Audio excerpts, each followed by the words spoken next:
Hello, welcome back. Given that we've been talking about uniform motion recently, it's now time to take an example to solidify the concepts. The specific example we're going to work with is figuring out the displacement of a car that's being driven in uniform motion over a specified time interval. We're going to first look at the motion diagram of the car, and then we'll solve the problem using equations, and alternatively, use graphs to solve it and compare our answers. So here's the problem we are trying to tackle in this video.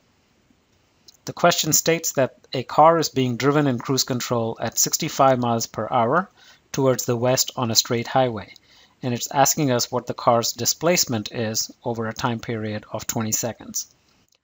The first thing you want to do in physics is read a problem carefully and understand the different key components that are in the question. So the first thing I would point out here is that this car is being driven in cruise control, which means the speed is not changing, and it's being driven on a straight highway. That means the direction is not changing. When speed and direction both don't change, you've got constant velocity, which is why it's a uniform motion problem. And it gives you the velocity. It tells you that the velocity is 65 miles per hour. And since velocity is a vector, just specifying a number in units is not enough. We need direction, which is given here as well. So we could specify that towards west. The next thing it gives you is a time duration of 20 seconds. And time duration in physics is just change in time, or delta t. Change is always capital delta, and that's given as 20 seconds. And it's asking you for the displacement of the car over 20 seconds. And in our notational form, displacement is delta x. In this case, we'll just assume that the x-axis is along east-west axis, and that's what's being asked for. So this is a good habit to practice. Whenever you read a physics problem, you underline the important pieces of information given in the question, and then you write it down in notational form like we did here, which then helps you proceed in solving the problem. Next, it's always good to draw a picture of what's going on. Now in this particular example, the picture might look rather trivial to you, but it's a good habit to have because it is immensely helpful in setting up and understanding and solving problems in physics. So I'm going to show the car here as just a dot. I don't care about the artistic value. And I'm going to show that it's moving towards the west at a velocity of 65 miles per hour. And it moves for a duration, let's say delta t of 20 seconds. And we're interested in, when it gets here, how much this displacement is. Another thing that's very often useful in physics is to set up a coordinate system.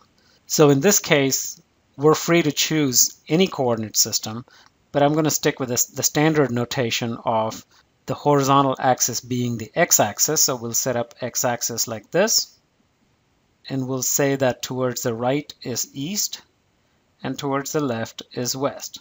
That's the standard coordinate system. And we're also free to choose the origin wherever we want. So I'm just going to choose the origin somewhere over here to the left of the stopping point of the car. Now, one point here, most physics questions will not give you all of the information. They'll give you all the information that you need to solve the problem, but often you will have to fill certain gaps in describing and defining the problem more clearly, which is what we have done here. We have defined our x-axis as east-west, defined east as towards the positive of the x-axis, west as towards the negative, and we have set up an origin that's to the left of the stopping point of the car. So if I were to identify some positions here, this might be xi, the initial position of the car, and here's xf, the final position of the car. Okay, let's first solve this problem with just equations, since we have kind of set up the notations here to help us along in that direction. So when you look at your equations of uniform motion, one of the equations we had was v equals delta x over delta t, which we also rearranged to write as delta x equals v times delta t. Sorry, this was vx, so let me just be be clear and identify that here.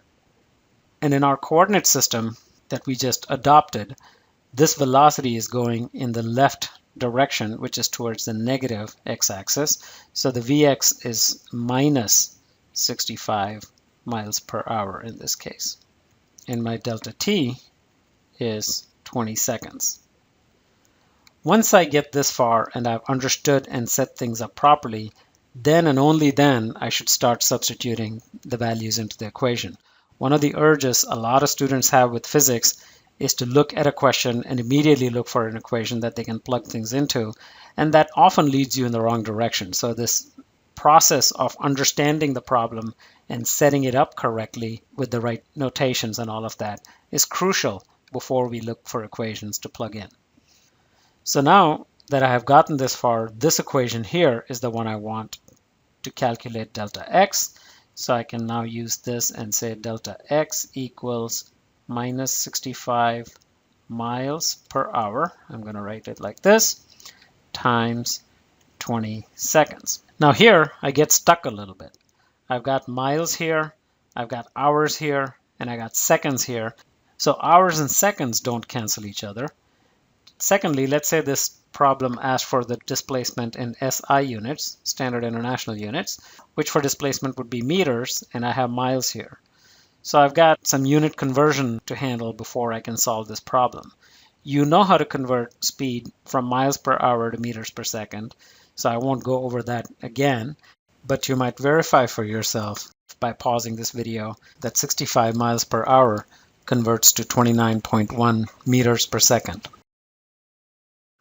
And I've kept one extra decimal than the significant digits that went into it because it's a good idea for intermediate steps to carry one extra digit and then only round as the very final step. So then I got times 20 seconds. Now my seconds cancel, and now I get an answer in meters as minus 580 meters down to two significant digits again. So there's our answer. So let's see what this means in the context of our coordinate system. The negative tells us that this displacement is towards the left, which is how the car moved. So that makes sense. And if we want to put this answer in the context of the wordings in the question, we would say that the displacement is 580 meters towards the west. And it's a good idea after you solve the problem to put the answer in the context of the words in the question, although in tests and quizzes, I will take either of these answers. As long as you set up your coordinate system and define it clearly, in a problem like this, minus 580 meters will do, as will 580 meters towards the west. Another good idea after solving any physics problem is what I call the sniff test. Does the answer make sense? 580 meters is a little bit more than a third of a mile. You can do the conversion yourself to figure out.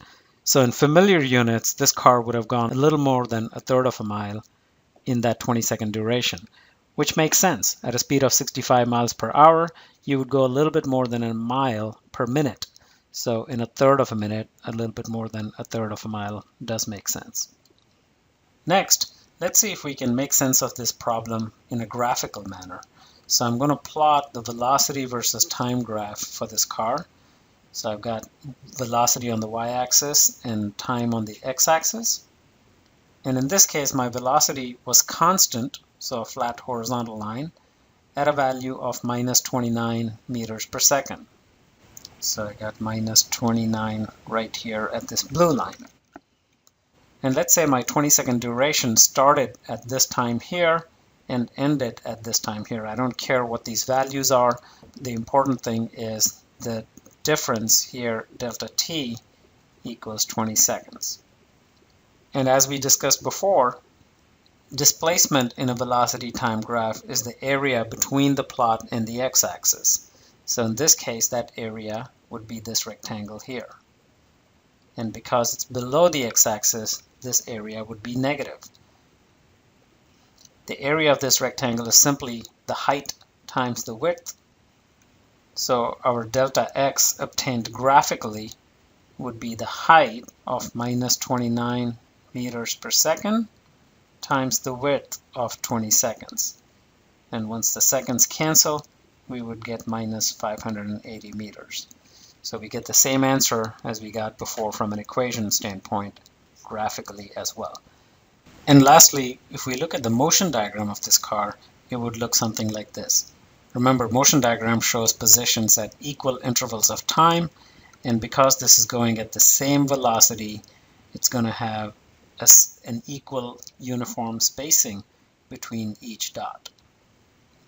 And to show the direction of motion, I would put the timestamp numbers below the dots, like this, where the time started at 0 and went to 1, 2, 3, and 4.